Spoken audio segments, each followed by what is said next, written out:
Wild Magic Shenanigans, Part 2.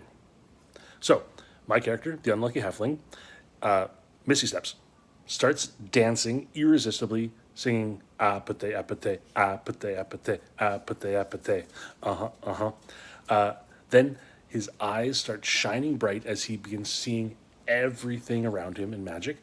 Instant migraine, he is screaming. So, two things: dancing irresistibly, and he's screaming. Then, reverse gravity happens.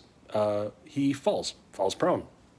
So now he's dancing on the ceiling, doing the worm, screaming with his eyes shining.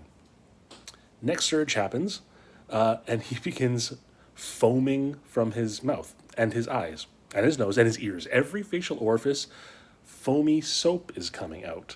So this in the space of 18 seconds, he has started dancing, started screaming with his eyes shining, is now on the ground writhing and foaming on the ground.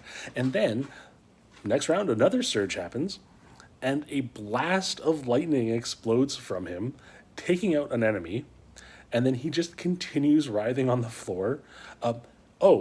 The blinding light, that's 8 hours. The foaming mouth, that's 6 hours. Luckily, the dancing only has like 4 more rounds. But the best thing about this is that this is just normal. This is exactly why I play a wild magic sorcerer and why I've lent into it so hard, and so glad I am that Brennan is someone who loves wild magic and allows me to use all of my spells for wild magic, because it's amazing and it's great. So, to reiterate, in the space of 24 seconds, I Missy Step, I begin dancing, I get blinded by the massive amount of information that's around me. I start screaming as I'm dancing. I fall to the ceiling. I'm dancing on the ceiling, foaming out of my mouth, fall back to the ground, luckily feather fall. Then as I'm falling, I burst out a blast of lightning. I land on the ground and I continue doing the worm on the ground. And to cap it all off, this is a session that involves a lot of serious moments. Some moments of like true, honest to goodness, like terror and sadness.